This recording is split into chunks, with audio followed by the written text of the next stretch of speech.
নমস্কার, আমি তোমাদের বন্ধু নন্দিতা। মৃণাল ভাইবস চ্যানেলে তোমাদের সবাইকে স্বাগত জানাই। তুমি কি কখনো খেয়াল করেছো এই কষ্টটা আগের কষ্টগুলোর মতো নয়?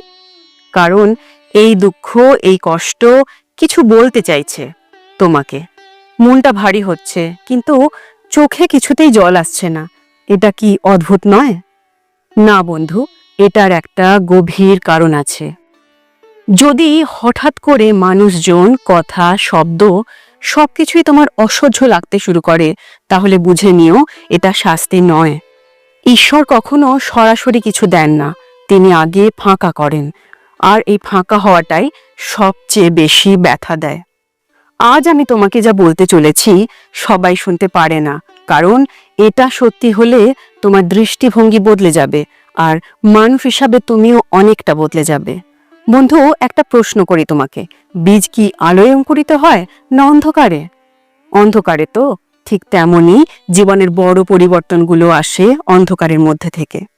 এই দুঃখ তোমাকে জীবন সমুদ্রে ডুবিয়ে দিতে আসেনি বন্ধু, এটা তোমাকে নিচে নামাচ্ছে, তোমার জীবনের ভিতটা শক্ত করার জন্য।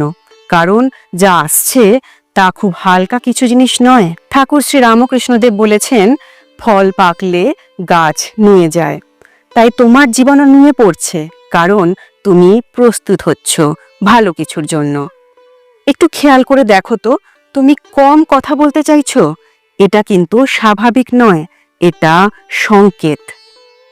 তোমার যদি একলা থাকতে ভালো লাগে, যদি ভিড় তোমাকে ক্লান্ত করে দেয়, তার মানে এটা একটা সংকেত, কারণ ভিড়ের মধ্যে তাকে পাঠানো হয় না। যারা একসময় তোমার খুব কাছের মানুষ ছিল, তারা হঠাৎ করেই তোমার থেকে দূরে সরে যাচ্ছে অনেকটা। বন্ধু, এটা কিন্তু কোনো কোইন্সিডেন্স নয়, এটা হলো ক্লিনজিং প্রসেস। মা সারদা দেবী বলেছেন, যা থাকার নয় তা কখনোই থাকবে না তোমার সাথে, আর যা আসার তাকে তুমি কোনো কিছুতেই আটকাতে পারবে না তোমার জীবনে আসার থেকে। তাই তুমি ক্লান্ত, নিঃশব্দে কাঁদছো, সব কিছু এলোমেলো লাগছে তোমার, কারণ তুমি ভাঙছো না, তুমি ফাঁকা হচ্ছ, তুমি একা হচ্ছ। ফাঁকা মানুষই নতুন আশীর্বাদ নিতে পারে, কিন্তু ঈশ্বর সবাইকে কিন্তু তা পাঠান না। প্রশ্ন হতে পারে, ঈশ্বর কাকে পাঠান? যে মানুষ অনেক কেঁদেছে কিন্তু ঘৃণা করেনি কখনো, সেই মানুষটাই নির্বাচিত। যে ভেঙেছে কিন্তু নিজের মূল্য ভুলে যায়নি, ঈশ্বর তাকেই পাঠান। যদি এই কথাগুলো শুনে তোমার বুকটা কেঁপে ওঠে, তাহলে এটা তোমারই গল্প। আজ রাতে ঘুমানোর আগে একটা ছোট কাজ করো। এটা ছোট কিন্তু খুব শক্তিশালী একটা কাজ। চোখ বন্ধ করে মন থেকে বলো, হে ঈশ্বর, যাকে পাঠানোর কথা তাকে আমার জীবনে পাঠাও। আর তার সাথে তোমাকে বলবো একটা গুপ্ত মন্ত্রের কথা, যে মন্ত্রটা খুব কার্যকরী। ওম সৌম্যায় কাল হৃদয়ায় নমঃ।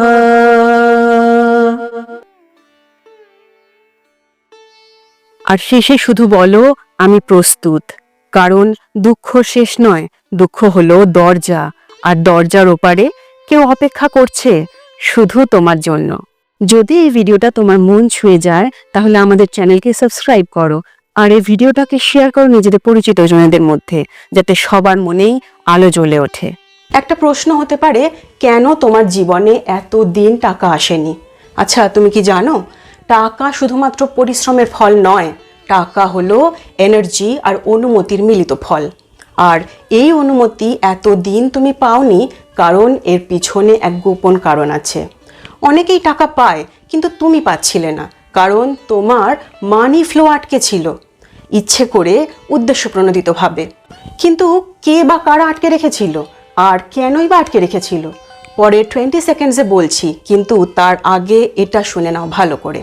জ্যোতিষশাস্ত্রে একটা কথা আছে, ডিলে বাট নট ডিনাইড। যাদের জীবনে দেরি হয়, তাদের জীবনেই পরে বিস্ফোরক সাফল্য আসে। তুমি সেই মানুষদের দলের, কারণ তোমার টাকা আসার সময় এক্ষুনি শুরু হতে চলেছে, আর এই বদলের লক্ষণ তুমি ইতিমধ্যেই দেখতে পাচ্ছ। পরবর্তী একটা প্রশ্ন হতে পারে, কেন তোমার জীবনে শান্তি ছিল না? শান্তি মানুষ হারায় দুইভাবে, ভুল মানুষ আর ভুল শক্তি। এই দুটো যদি আমাদের জীবনে থাকে, তাহলেই আমরা শান্তি হারাই। তুমি অত্যন্ত সংবেদনশীল একটা মানুষ, আর সংবেদনশীল মানুষের অরা সবচেয়ে দ্রুত ক্ষতিগ্রস্ত হয় এবং ঠিক এই কারণেই তুমি লক্ষ্য করবে ভুল লোকেরা ধীরে ধীরে তোমার জীবন থেকে সরে যাচ্ছে। কেন ঠিক শেষ মুহূর্তে গিয়ে তুমি বারবার রক্ষা পেয়ে যাও? আচ্ছা, তুমি কি কখনো ভেবেছো কেন তুমি এত কষ্ট পাও কিন্তু পুরোপুরি ভেঙে পড়ো না? আজ এখন আমি যা বলবো তা যাদের জন্য বলছি তারা ঠিক বুঝতে পারবে।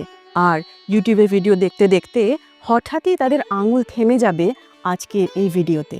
কারণ এই ভিডিওটা সাধারণ মানুষের জন্য নয়, এটা তোমার জন্য। আজ আমি তোমাদের বলবো কিভাবে বুঝবে তুমি তোমার কুলদেবতা বা দেবীর প্রিয় সন্তান কিনা। শেষ যে ঘটনাটার কথা বলবো তা যদি মিলে যায় তাহলে তুমি আর আগের মতো ভাবতে পারবে না, আর তুমি আর আগের মানুষটাও থাকবে না। আচ্ছা, তুমি কি কখনো লক্ষ্য করেছো জীবনে এমন পরিস্থিতি এসেছিল যেখান থেকে ফেরার কোনো কথা ছিল না? আকস্মিক দুর্ঘটনা, অসুখ, মানসিক ভাঙন বা সম্পর্কের শেষ প্রান্তে এসে দাঁড়িয়েছিলে, কিন্তু তুমি ফিরে এসেছিলে। বন্ধু, এটা ভাগ্য নয়, এটা কোইন্সিডেন্সও নয়। ঠাকুর শ্রী রামকৃষ্ণদেব বলতেন, যাকে মা আঁচলে বেঁধে রাখে তাকে সর্বনাশ ছুঁতে পারে না। এই রক্ষা তোমার কুলদেবতা বা দেবীর প্রিয় হবার প্রথম সংকেত। দ্বিতীয় সংকেত, আচ্ছা তুমি কি কখনো দেখেছো কোনো একজন নির্দিষ্ট দেবতা বা দেবীর নাম শুনলেই তোমার মনটা যেন কেমন করে ওঠে? তোমার চোখ ভিজে যায়, গলা ধরে আসে। কারণটা না জেনেও তুমি অদ্ভুত এক টান অনুভব করো তোমার হৃদয়ে। বন্ধু, এই টান কিন্তু শেখানো যায় না, এটা আমাদের অন্তরাত্মার মধ্যে থাকে। মা সারদা দেবী বলেছেন, মা যাকে ডাকেন সে ডাক না শুনে থাকতে পারে না। তৃতীয় ঘটনাটার কথা বলি। একই ধরনের কষ্ট বারবার পরিবারে ফিরে আসে। হঠাৎ ক্ষতি, সম্পর্কে ভাঙন, অর্থ আটকে যাওয়া।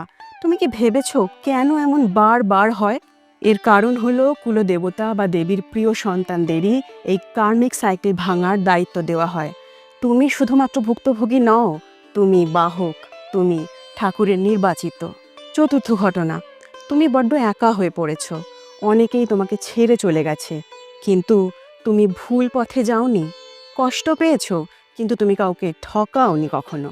স্বামী বিবেকানন্দ বলেছেন, যার চরিত্র অটুট থাকে ঈশ্বর তাকেই নিজের কাছে রাখেন। এই শক্তি সাধারণ শক্তি নয় বন্ধু। পঞ্চম এবং সব থেকে গুরুত্বপূর্ণ যে ঘটনাটার কথা বলেছিলাম সেটার কথা এখন বলি। একই সংখ্যা, একই দেবমূর্তি, একই স্বপ্ন বারবার আসছে তোমার সামনে। তুমি একা নও বন্ধু, এগুলো কোনো কল্পনা নয়, এগুলো হলো ডাক। যদি এই সংকেতগুলো তোমার জীবনে ঘটে থাকে তাহলে তুমি নির্বাচিত। এখন খুব মন দিয়ে শোনো, একটা মন্ত্রের কথা বলি তোমাকে, খুব প্রাচীন আর শক্তিশালী মন্ত্র।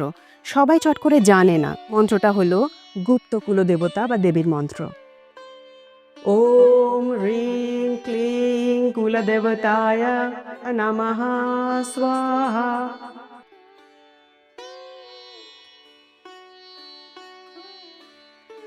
সপ্তাহে 3 দিন রাতে 11 বার একটা গ্লাসে জল নাও, তোমার সামনে রাখো, আর খুব মন থেকে ভক্তি নিয়ে এই মন্ত্রটা জপ করো।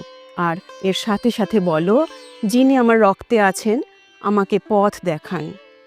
এই ভিডিওটা তোমার কাছে এসেছে কারণ তুমি সাধারণ নও, তোমার কষ্টের অর্থ আছে, তোমার জীবনের দায়িত্ব আছে, আর তুমি একা নও।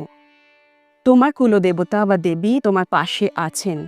যদি আমার এই কথাগুলো তোমার মন ছুঁয়ে যায়, এই ভিডিওটাকে শেয়ার করে দিও তোমার পরিচিত জনেদের সাথে, তাহলে তাদের সবারই নিশ্চয়ই ভালো হবে। মা কালীর কৃপায় সবাই খুব ভালো থেকো, সুস্থ থেকো। নমস্কার।